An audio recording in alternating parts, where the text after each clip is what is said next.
planning to roll back punitive measures against Russia almost as soon as they took office. Dan Fried, a veteran State Department official who served as the chief U.S. coordinator for sanctions policy until late February, and Tom Malinowski, Obama's Assistant Secretary of State for Human Rights, said colleagues asked them to appeal to Congress. After they were directed to develop a sanctions-lifting package and arrange a summit between Trump and Russian President Vladimir Putin as part of a grand bargain with Moscow. To these officials, that felt like a win-win for Putin, who said they were unclear about what America got out of the deal. A senior White House official confirmed they were weighing options. Quote, "We've been reviewing all the sanctions, but Jeremy, and this is not exclusive what would to they Russia." have gotten? What would we have gotten out of the deal? Putin interferes with our election. He admits it yesterday. He invades Crimea. Obviously.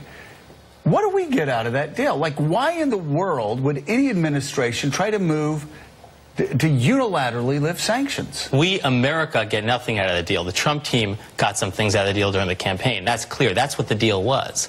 I think potentially some people inside the Trump team thought, hey, if we can outsource the entire Syria problem and the anti-ISIS fight to Russia, that's a good day. But that's also flawed. We tried that. We tested whether Russia was willing to cooperate with us in the skies over Syria, and that test failed. The Pentagon has already looked into that, and Russia proved totally incapable, totally untrustworthy. All they were interested in and propping my sources tell me Assad. Russia would like to get out of Syria. It's a nightmare for them.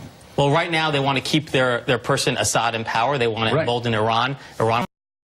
Embolden Hezbollah. They're working categorically across the board against our interests. Just back to Caddy's point about who are Jared and Ivanka's constituents, the American business community, and those hawkish internationalists who believe that Russia is not our friend. That used to be called the Republican Party.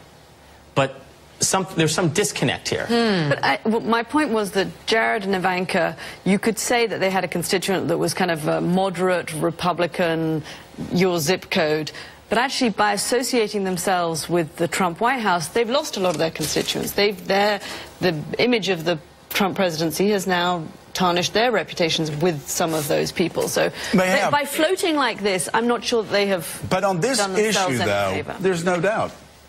The Republican Party is who would usually be their constituency, to stay engaged in Europe, to stay engaged with the strong NATO, to fight back against Vladimir Putin, to fight back against autocrats, to fight back against China's growing influence. I'm not sure that No, let me tell you who they are. Those are called Reagan Republicans, a breed that I once knew a long time ago. And Ryan Republicans and McConnell Republicans, too. I don't know. Yeah. But there's this expectation that Jared Kushner is going to be some moderating force. Who worked more closely with Steve Bannon for the last 3 months of this campaign than anyone else? Jared Kushner. When there was this closing anti-globalist argument from the Trump campaign, who was on the plane sitting with Bannon? Kushner. And now Flynn. there's this expectation that he's suddenly going to be this centrist voice. He was with Bannon until the end in the campaign. And who was having meetings with the Russians? I'm not sure that Kushner is going to turn out to be such an anti-Putin force. It's all extremely disturbing. Joining